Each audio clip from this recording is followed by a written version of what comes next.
Well, hello, friends. Mark Holmes here, and as always, thank you guys for watching, commenting, subscribing, and being part of the Joe Boo Sports Report. Without you guys, man, hey, it don't work without you guys.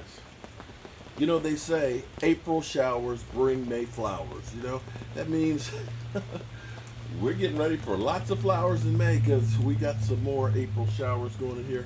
Maybe this will help the grass I planted in the front of my yard here.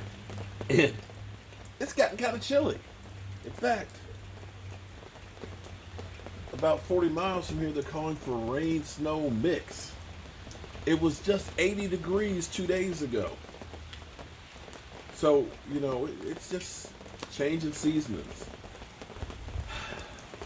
But it ends another day.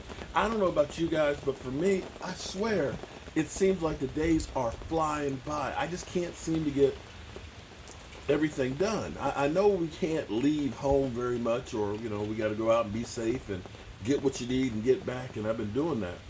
But I swear, I feel like I'm busier now than before being locked down. And it's crazy because I'm not getting as many steps in, but I feel like I'm doing more work. But hopefully, sooner than later, they'll come up with a cure, a treatment, or we'll get through the storm and all this and we'll get back to normal.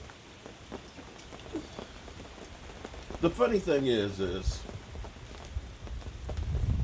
no matter how you plan out anything, rain can come through and kind of mess it up a bit. You know what I'm saying?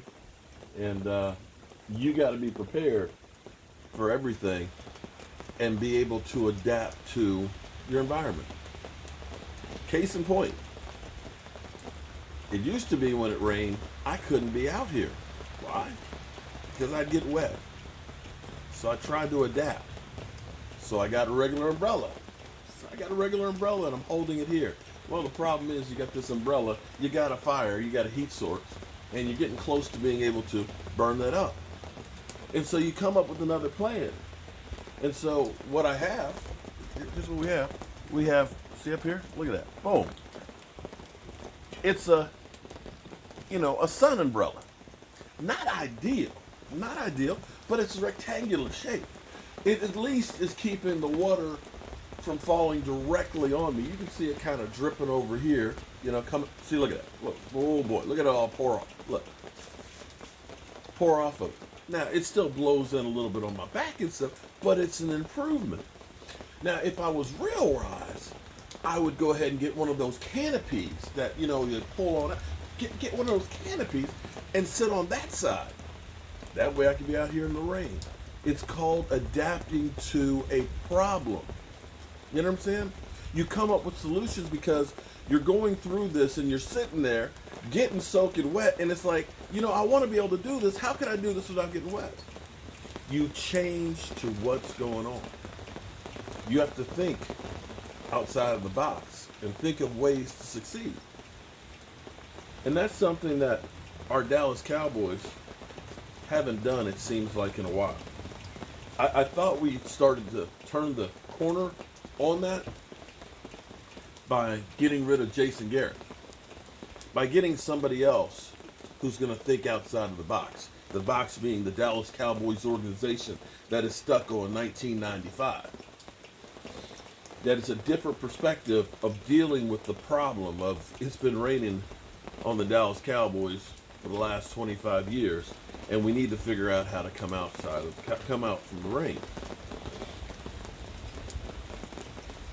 It's fortunate for ESPN, Fox Sports News, and NBC Sports, all these talking heads, that the Dallas Cowboys exist. Because even through a pandemic,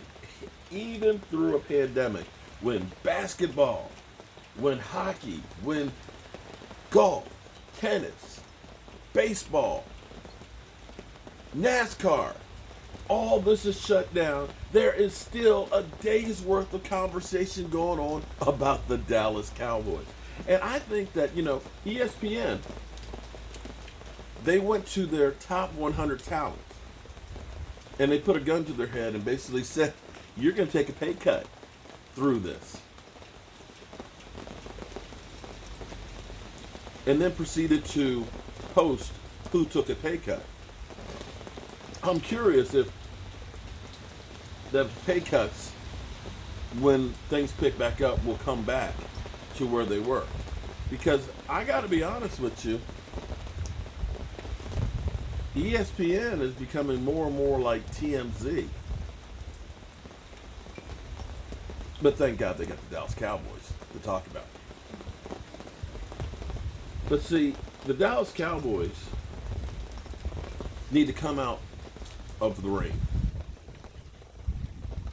They need to realize that this whole thing of running your players through the mud and making them bad guys, making them hold out, where it seems like you're just in charge and that we gonna make you dance, you know. When they say jump, they expect you to say how high and how long you want me to stay in the air. They don't realize that coming out of the rain is realizing that you're in a partnership with these guys, because it needs to be all hands on deck. If your goal is to get that Super Bowl trophy, you need so many things to fall in place. You need health. You need some luck. You need some calls to go your way. You need your players laser focused and ready to run through a brick wall for you. You need everybody to be all in. And the crap that we deal with, or excuse me, I shouldn't say we. I'm not dealing with it. I'm not the one who has to go through. Actually, I do. I do get called an idiot. I get called a Dak lover, a guy who's not a team player. I actually do get a little bit of that crap. But I'm not the one that's being drugged through the mud and made to seem as a greedy person. And I'm seeing comments from people that I can't believe Dak Prescott. Dak Prescott is greedy. That Dak Prescott's not a team player. You know the thing that's crazy?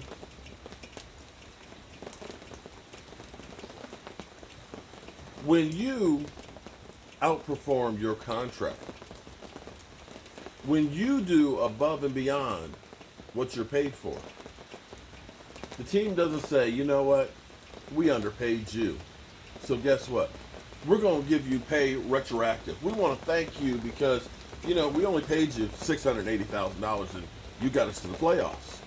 You took a team that was 4-12 and you won 13 games. They don't do that. But as Todd Gurley found out, if you don't perform, yeah, we know we signed you to a contract. Bye. Bye. See ya. Des Bryant. We know we signed you to a contract, but you know what? We don't need you no more. Bye. So for people to go through and say, you know, he's not a team player. Team ain't a team player. Team ain't a team player. But it's time for the Dallas Cowboys to come out of the rain on what they're doing business-wise. It's time to realize, like I said, you're in this shit together. Whether you like Dak or hate Dak, it's going through Dak. And the sooner that the Dallas Cowboys realize that and realize that the things that they're doing now will have direct repercussions on the season if we have one. It did last year with D-Law. It did last year with Zeke Elliott. You got to change what you're doing. You got a great start with a guy who is all about football, who's got people who have experience in football, different sets of eyes. They got the canopy. Slow down the rain. Now you guys need to do your part. So I want to give a shout out and a thank you to everybody who is out there busting their ass, delivery people, truck drivers, people picking fruits and vegetables, people working in food shops, restaurant owners, delivery people, nurses, doctors, people that work on, Lord knows, the internet, from Verizon to Sprint and everybody else, and Cox Cable and stuff. All you people that are out there risking themselves to keep us going and keep us afloat. From the bottom of my heart, I want to say thank you to every one of you. And I didn't name everybody, but anybody who is out there. The trash man, the people cleaning up the hospital rooms, okay? Everybody. I mean it. And when you see these people, mailmen, Amazon people, say thank you. Leave a gesture of thanks. Because without those people, we'd really be in the dark. I'm going to see you guys first thing in the morning. Thank you guys as always for the support.